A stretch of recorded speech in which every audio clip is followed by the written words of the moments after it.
Welcome to Behind the Bottom Line. I'm James Schofield, the creator, voice artist and prompt engineer all in one for this podcast, which is based around stories that I originally wrote for different magazines and publishers.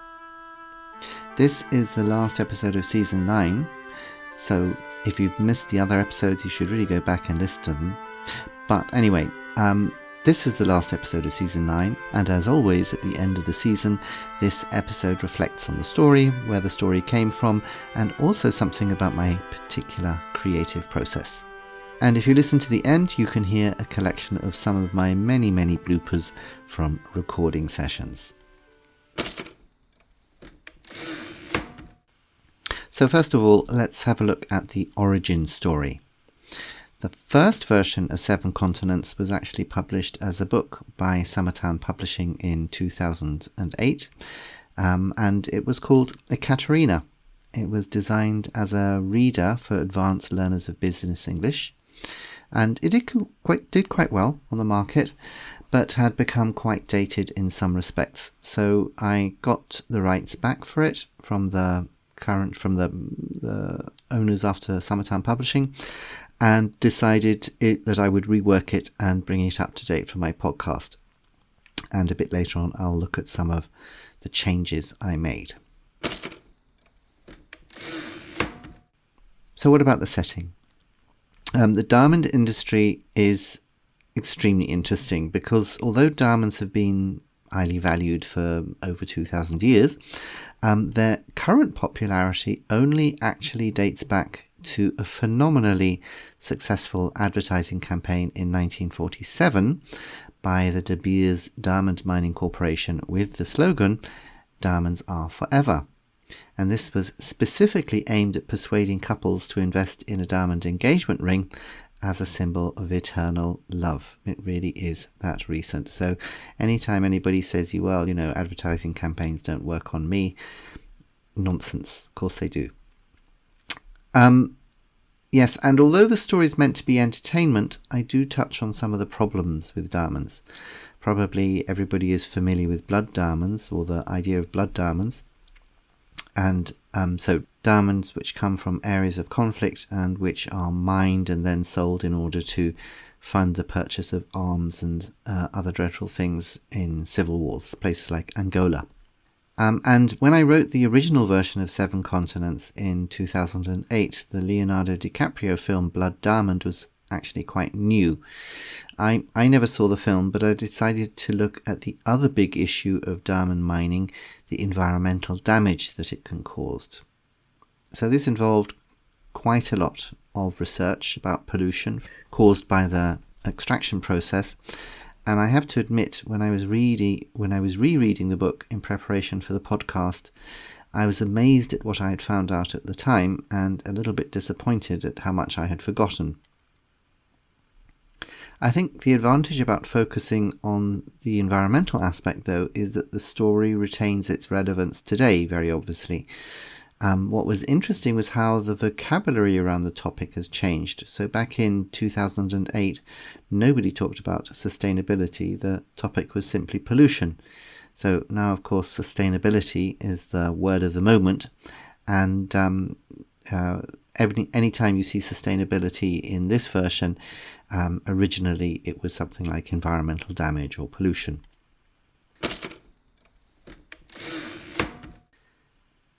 What about the locations? Now, unfortunately, I've never been to Kazbakistan, mostly because it doesn't exist. However, the name was influenced by the Sacha Baron Cohen film Borat, where the central protagonist, Borat, comes from Kazakhstan. And I always thought it would have made more sense for Cohen to invent a country rather than take the name of a real one. And so Kazbakistan was the result for my novel. And also I didn't want to have the Kazakhstan embassy knocking down my door in order to complain about my book. The Kirkerman were inspired by a really nice German documentary called The Story of the Weeping Camel from 2006, I think, which is about Mongolian nomadic shepherds, and if you ever have the chance to watch it, do so. And this will give you a very clear idea of what the curcumin is supposed to be like.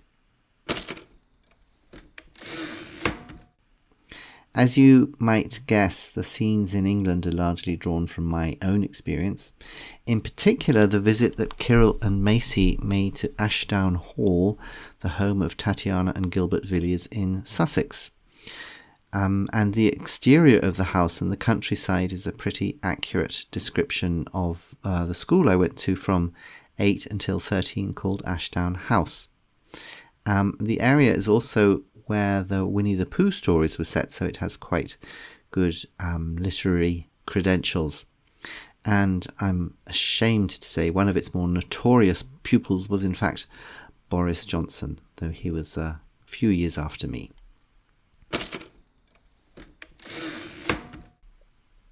The characters.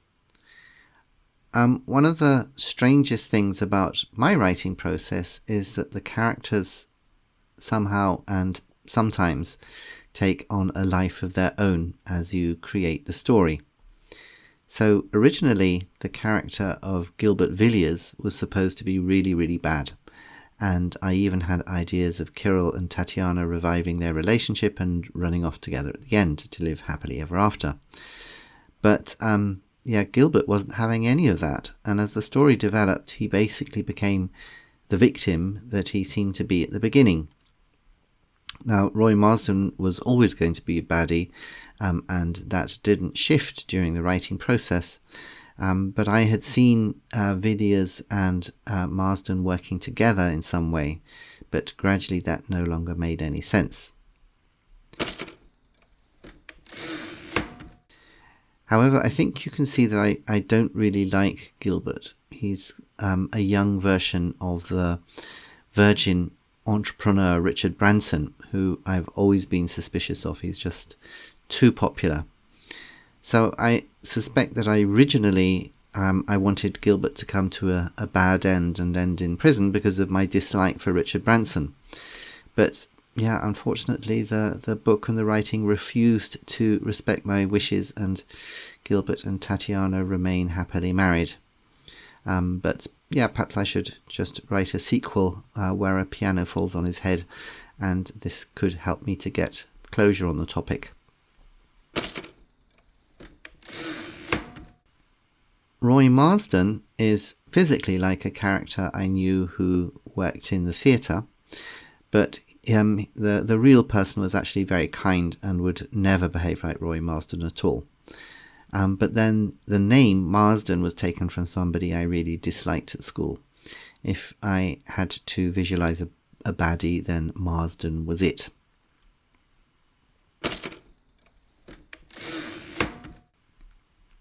Tatiana and Irina are pure fiction. I've never known a real ballerina, and I suspect that in real life they're not quite as interesting as Tatiana, because the life they lead is so limited and they simply have no time for anything outside of training and performing. But I suppose the topic that I wanted to include, at least in the margins, was that of the career versus family dilemma. I've often felt that women of my generation and subsequent generations were terrorized into thinking that if they decided that they preferred to have and look after children themselves, rather than try and juggle family and career, they were in some ways deficient. And I wanted Tatiana to be a very strong-willed figure who also believed that bringing up children was something she wanted to do, even more so than being a world-famous ballerina. And then I invented Irina because I was worried about Kirill continuing to have a crush on Tatiana, and I needed to find someone suitable for him to settle down with. And the thing is, you get fond of your characters if you write about them for some time, so I wanted a happy end. I wanted a happy ever after for Kirill.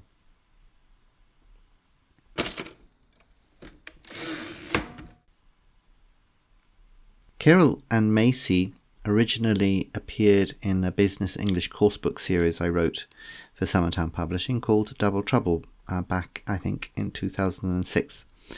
The two of them were consultants who had to go into companies and solve business and ethical dilemmas, and I grew to like them. quite a lot, so I decided to let them continue their adventures when I was commissioned to write the novel Ekaterina.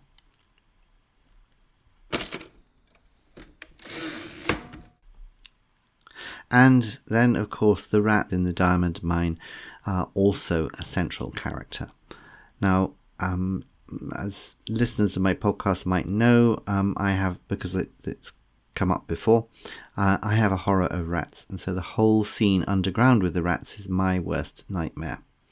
And I have to say, if writing is a form of therapy, then my writing isn't helping much, because even after this podcast, I still haven't really got over my fear of them. And I accept it's completely illogical, and I'm quite prepared to believe that rats are the intelligent, playful, and morally aware creatures that my reading has told me, because every article I ever see on the internet related to rats, I have to read it. Total clickbait for me. So I've read an awful lot about them, and I, am aware of the fact that they're actually really quite nice creatures. But I know that if one ran across the floor right now, I would be completely terrified. But I would really like to reassure people who have listened to episode 8, no animals were hurt in the making of that episode.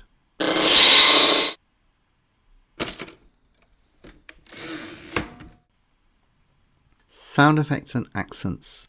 Well, this series was quite a development for me, because I've never done a whole series including sound effects, and it was actually a lot of work. In the season there are, I think, 64, 65 different sound effects that are used, and some of them, the rats rustling and squeaking, for example, had to be combined. And there are a couple of reasons I decided to try this out. One was it was just actually an awful lot of fun, searching for them and then mixing them and gradually building them up in layers to make a kind of audio picture for the listeners.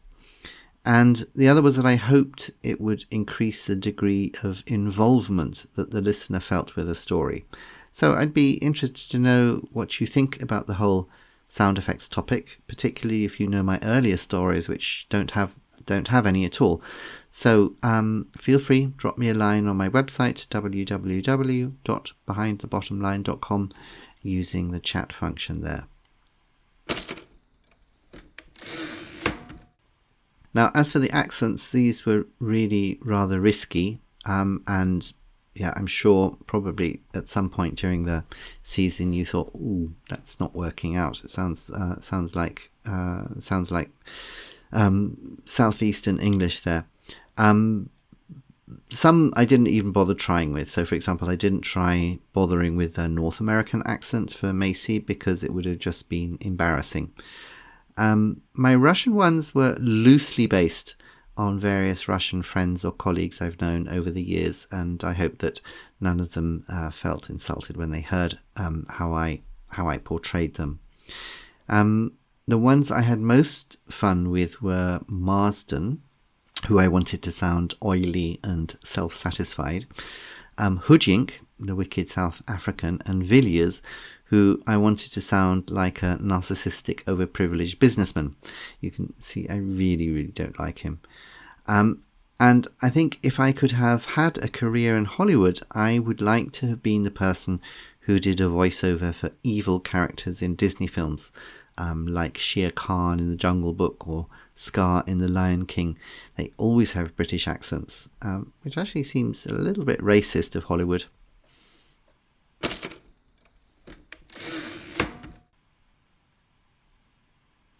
The illustrations. You can see those on the covers for each episode, and also inside the print and ebook version of the book. Should you happen to be in need of something entertaining over the Christmas period, then go to www.behindthebottomline.com to the bookshop tab. And this was something completely new for me, as they were all generated by AI. I gave a prompt and AI generated the illustration. I used DALL-E, one of the tools available from ChatGPT, and then Canva, the graphic design tool. And I have to say it was a lot of fun. All my prompts included the phrase pop art style in order to get that cartoony look, and obviously some are more successful than others. But I've included as the cover art for this episode the weirdest one of all. Have a good look at it. The more you look at it, the more concerned you will be about our AI overlords.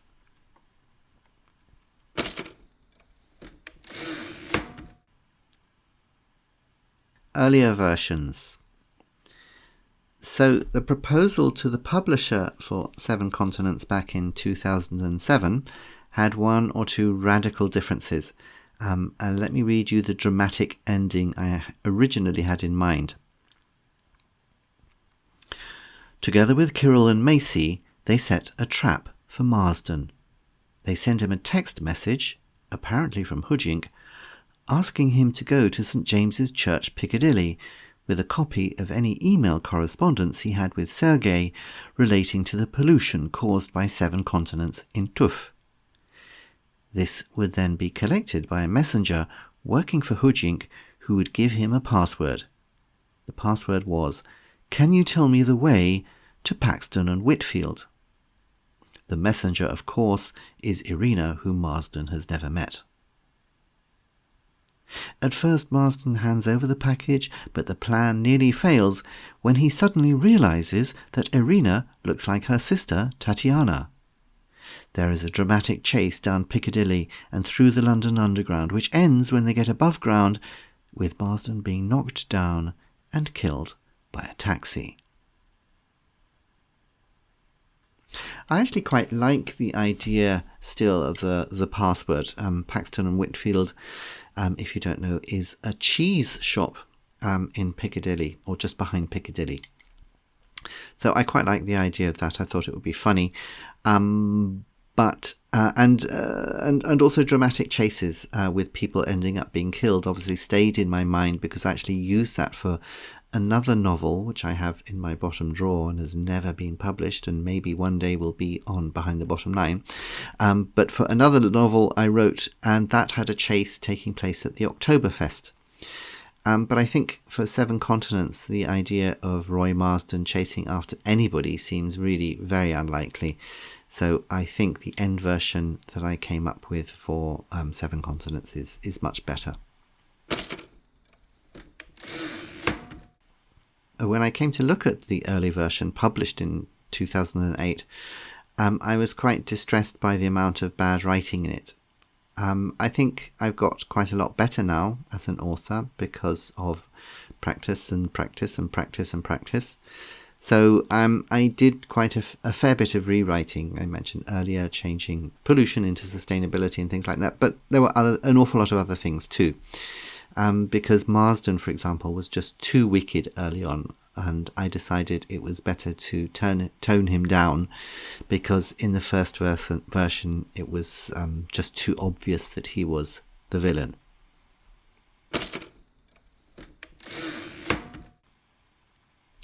So I hope you found this final episode interesting and feel you've understood a little bit about how it was created.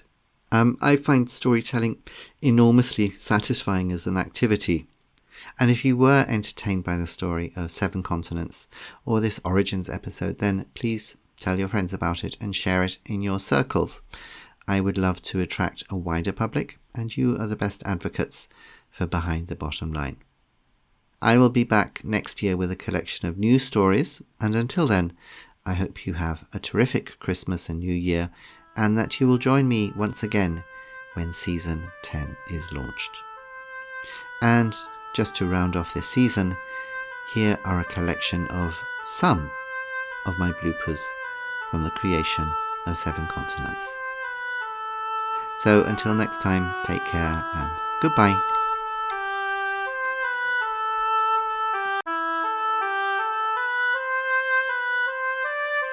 Kirill and Irina have escaped the rats in the tunnels and are now back in Doshk and want to speak to... Kirill and Irina have escaped the rats in the tunnels underneath the mine. Kirill and Irina have escaped the Kirill and Irina have escaped the rats in the tunnels. Kirill and Irina have escaped the rats in the tunnels under the diamond mine in Tuf. Kirill and Irina have escaped the rats in the tunnels under the diamond mine. Villiers is well known for his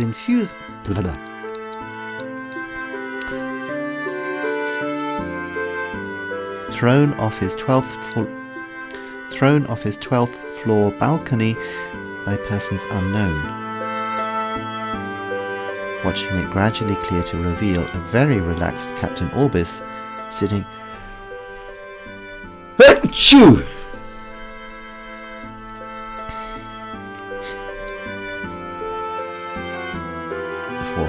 And you could order the print version of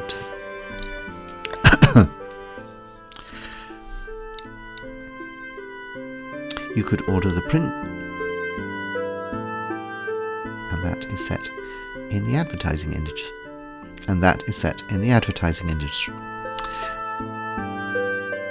Quite a lot, but I think we should quite a lot.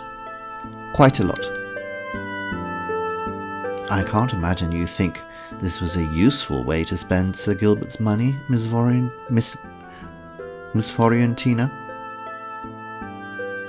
He has a gambling addiction. Poor chicken, said Villiers. Poor chickens,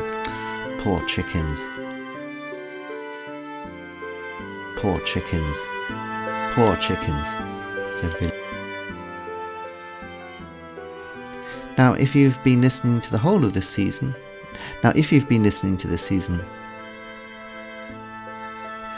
you've been following, now